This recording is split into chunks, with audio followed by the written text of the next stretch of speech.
아, 이거구나. 저런 말을 했구나 했는데 괴로움이었고 너무 우월감이 사실 올라왔어요. 감정 체험이라는 것이 늘 잘 안 돼서 괴로움이었고 그 견성을 체험하는 양상들이 사람마다 다른 걸 확인을 했고 스님들마다 견처가 다르다라는 표현을 했던 거가 이해가 좀 되기 시작했어요. 견성이라는 것이 이제 본성을 본다라고도 할 수 있고 영채님을 만났다, 헤라 엄마한테 갔다, 마음의 엄마, 영의 엄마한테 갔다. 누구나 에고가 살면서 무언가 막연한 그리움이 있어. 다 사랑에 대한 갈망이 있다고. 누구나 다. 그렇지? 사실은 그 모든 사랑에 대한 갈망은 영채님에 대한 갈망이야. 본래의 사랑이 영채님이라고 할 수 있지. 본래가 어떻게 보면 죽어있는 공이라면 영채님은 살아있는 공. 본래는 오직 사랑이거든, 그치? 그 사랑의 힘, 영채님에 대한 그리움이거든. 근데 그거를 대부분의 에고들은 이성에 대한 그리움, 막연한 동경, 그리움, 불멸의 사랑, 누군가 나를 영원히 사랑하고 구원할 존재가 있을 것 같은 그런 느낌이잖아, 그치? 그런 그리움으로 에고는 살아. 그래서 자기가 늘 그리워하던 사랑의 방식으로 만나, 영채님. 그 수호천사인, 그 아기한테 존재하는 수호천사인 영채님이 돼서 이렇게 보면 이 아기가 나를 연인처럼 받아들이는 아기도 있고 엄마처럼 받아들이는 아기도 있고 또는 어떤 신성, 영채님은 내가 얘기했지 영인데 모든 것을 아는 암. 그렇기 때문에 영채님이 그 사람한테 가면 그 사람이 원하는 모든 거를 해줘. 사랑도 그 사람 방식으로. 에고들은 사랑도 내 방식으로 상대한테 주고 아무리 말을 해도 못 알아듣지만 영채님은 이미 내가 생각도 안 한 것도 다 알아. 내 머리카락 수까지 다 알고 내 세포 수까지 알기 때문에 우리 의강아기가 뭘 제일 원하는지를 알아. 아버지 같은 사랑 또는 따뜻한 엄마같이 포근한 사랑을 원해. 그래서 의지처가 돼준 거야. 근데 어떤 아기는 뜨거운 연인 같은 사랑을 원하는 아기도 있거든. 그럼 막 뜨거운 연인같이 다가오고 또는 자연같이 나를 너무 집착하는 건 싫어. 그런 아기는 자연 같은 사랑으로 가기도 하고. 보통 스님들은 견성을 하면 오도송, 시를 써요. 자신의 그 느낌을 표현한 거죠. 그런데 그게 일반인의 눈에서 그 글을 읽으면 잘 해석이 안 되고 그냥 뭐 그런가 보다 이렇게 느껴지거든요. 근데 저도 그 이제 영채님 만났을 때 제가 하고 싶은 말을 이렇게 쭉 메모를 해봤는데 제 마음에서의 그 말들은 뭐였냐면 제가 이 땅에 태어나서 영채님의 뜻을 다 전하고 나서 영채님의 그 따뜻한 품으로 열반적정의 세계로 갈게요. 과거에 우리의 수행자들 중에서 견성을 한 사람들이 이런 식의 어떤 느낌을 표현한 것인가 그게 좀 궁금해졌어요. 우리 아기는 영채님의 사랑을 받았잖아. 그러니까 화답한 거야. 영채님의 뜻을 받들어서 충성을 다하겠습니다. 그게 너의 가장 큰 사랑의 표현인데 그걸 얘기한 거야. 그 임무를 맞춰야 갔을 때 네가 행복하고 그분이 너를 환영하고 이런다고 생각해, 에고가. 그래서 너의 사랑을 표현한 거지. 맞아요. 그런 느낌이었어요. 다른 사람들도 그러나요? 아니면 또 다른 색깔로? 다른 색깔로 표현하지. 어떤 아기는 마치 연인처럼 뜨겁게, 어떤 아기는 부모님을 봉양하듯이, 효도하듯이. 뭐 마음의 색깔이 조금씩 다 달라. 저는 견성이라는 것을 이제 하고 너무 우월감이 사실 올라왔어요. 제가 근데 학철 대우를 하지 못했다는 것은 알고 있는데 왜 그러냐면 그 사랑을 딱 느끼고 영채님을 만났을 때는 예를 들면 한 8, 90%로 뭔가 딱 느낌이 선명하다가 다시 혼자만의 시간이 있으면 한 3, 40% 정도로 이제 내려가는 거예요.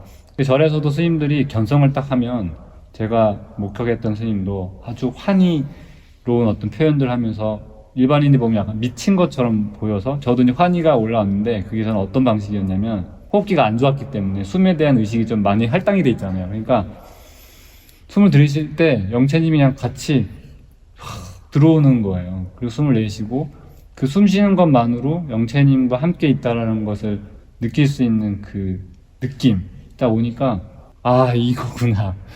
나에게 있어서 영채님은 현재 이런 방식으로 나와 함께 있구나 라고 느껴지는 거예요. 세상 사람들이 영채님을 만날 때 어쩌면 저처럼 자신의 가장 치명적인 아픔 혹은 단점 이런 거가 만남의 시작점이 아닐까. 그렇지. 아픔이 없다면 영채님을 찾지 않지. 아기가 너무 행복하게 잘 놀고 있을 때는 엄마를 찾지 않아. 문제가 생기고 아프고 그런 아기일수록 엄마를 찾지. 우리 아기도 내가 보기에는 아니 명문대 다니고 공부도 잘하고 집안도 괜찮고 다 괜찮아. 그러면 그냥 공부해서 그쪽 길로 가고 그랬지. 여기까지 스님 생활도 하다가 도 닦겠다고 헤라 엄마한테까지 온 건 고통스러웠기 때문이야. 머리로 인지하든 못하든 상관없이 잠재의식 자체가. 고통은 사랑으로만 해결한다는 걸 그냥 알아. 본능적으로. 에고는. 그걸 표현을 못해. 그 사랑이 뭔지를 모르지만 그래서 깨달음을 원하는 아기일수록 깨달음이 뭔지를 모르지만 그냥 깨닫고 싶다. 이거 뭐야? 그 아기는 한마디로 표현할 수 있어. 고통스러웠구나. 구독, 좋아요. 모든 에고는 자기가 고통스러운 그 상태가 해결이 되면 편안해지는 거거든. 이렇게 행복해져. 근데 그거를 거기에 집중을 못하고 자기 몸이라든가 어디 마음이라든가 뭔가 불편한 것만 해결하면 완전히 만족하고 편안하고 행복한 상태가 되거든. 근데 그렇지가 않고 모든 에고는 밖을 보잖아. 현실을. 그러니까 나 돈이 없어서 괴로운 거야. 출세를 못해서 그런 거야. 나 열등해서 어느 선배보다 못해서 그런 거야. 자꾸 이렇게 생각해. 그건 착각이고 뻥이야. 뭔가 어디가 몸이 아프거나 불편하거나 괴로운 상태였던 거야. 그래서 그 얘기 알지? 디오게네스가 알렉산더 대왕이 너가 뭘 원하느냐 했더니 대왕이시여 피해주세요.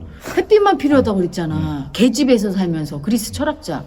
그 사람이 깨친 사람이거든. 완전한 존재 행복을 알면 아무것도 필요 없다는 거를 현대인은 모르고 있어. 뭔가 너무 많이 소유해서 이미 더 이상 소유할 필요가 없거든.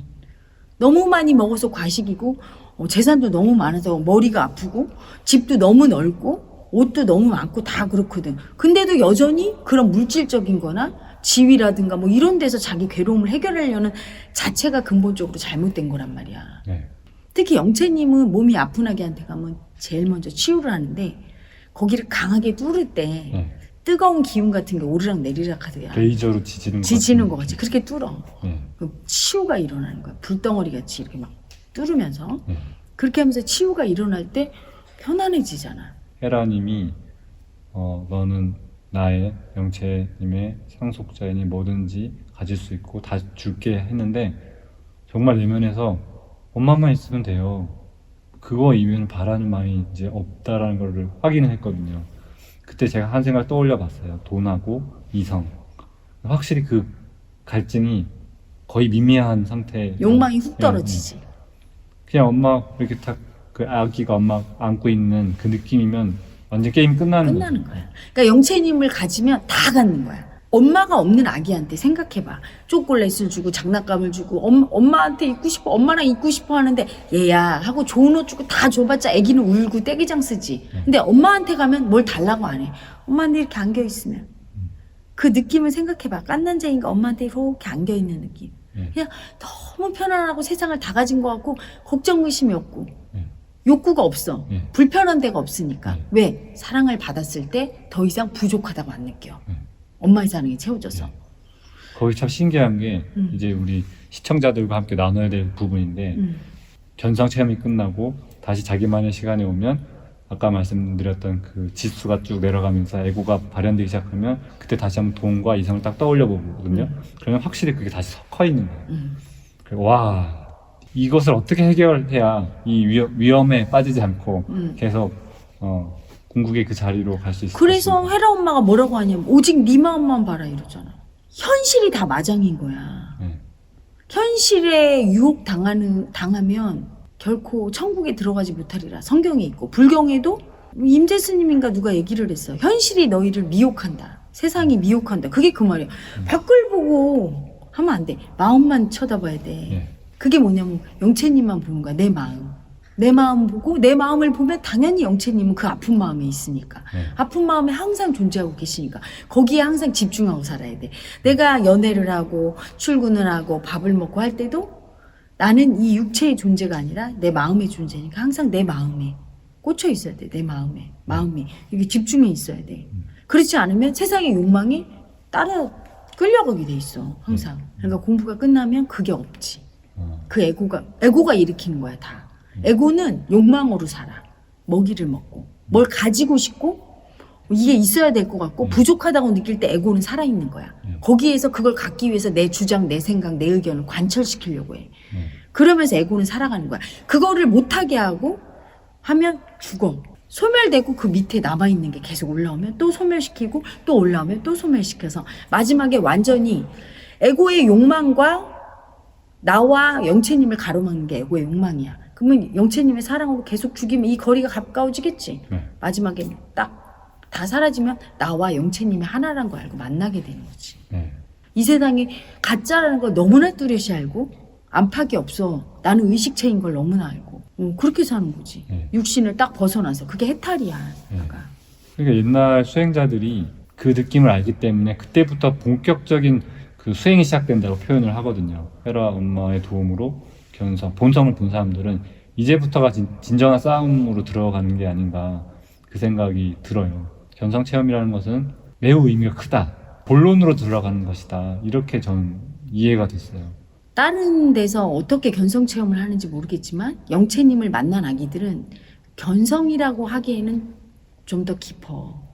내가 얘기하는 걸 알아듣잖아. 영채님을 만난 아기들은 천부경에서 얘기하는 걸 다 알아들어. 끝도 시작도 없는 그 영원한 생명이 영채님을 알고 나를 너무나 사랑하는 무한한 사랑도 알고 그분이 나와 하나라는 것도 알고 그분이 신성이라 이 우주 만물을 만들었다는 것도 알고 시공을 초월했다는 것도 알고 죽음이 없다는 것도 알아. 그것도 내가 얘기하면 다 맞다고 하고 다 알잖아. 그 에너지로. 그거는 사실은 견성을 뛰어넘는 견성과는 다른 새로운 용어가 좀 필요하다는 필요하지. 생각이 드네요. 그 견성은 그냥 내가 보기에는 대부분 죽어있는 공을 보고 그게 다 만물이 나임을 알을 때 헤라 엄마도 예전에 견성을 했었는데 그거랑은 확연히 달라. 이건 살아있는 공이고 그 의식 작용을 인정하는 거야. 그러니까 어떻게 되냐면 공부가 어느 정도 되면 그걸 다 써먹는다고.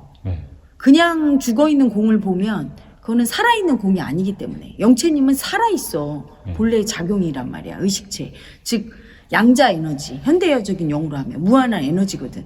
그래서 그걸 인정한 만큼 막 써먹을 거라고. 생활 속에서도 막 쓰고 삶에서도 그 영채님의 사랑의 힘을 인정하고 알아서 기적 체험을 하고 의식이 어떻게 만들어졌고 자기가 그와 하나인데 어떻게 작용하고 있으며 죽음이 없다는 것까지도 다 알아버린. 저도 놀라운 경험 중에 하나가 죽음이 두렵지 않다라는 말이 무엇인지를 이제 느낌으로 알게 되니까 물론 그 두려움의 센서는 계속 작용을 하고 죽음이 임박하면 두려울 거라는 건 뻔한데 그래도 잘못 인식하고 있었다는 걸 알았어요. 죽음이 막연히 공포와 연결되는 그 개념이었는데 영채 품에 안겨서 본성에서 완전히 휴식을 하는 그런 거라는 것을 이제 영채를 만난 이후 얘기인 거죠. 알고 나니까 죽음이 두렵지 않다라는 말이 알고 이제 얘기를 할 수 있게 된 거예요. 그러면서 한편으로는 또 우월감이 올라오는 거죠. 이거 옛날 노스님들이 불생불멸이고 죽음은 원래 없고 뭐 난 죽음 두렵지 않아 이런 얘기 들을 때 무슨 저런 말을 할 수가 있나 했는데 너무 신이 나는 거죠. 물론 제가 아직 본론에 들어가는 초입에 있다라고 느껴지긴 하지만 그 수행의 어떤 나아가는 흐름이 괴롭지만 이제는 신난다라고 표현을 할 수 있어요. 보이는 거지.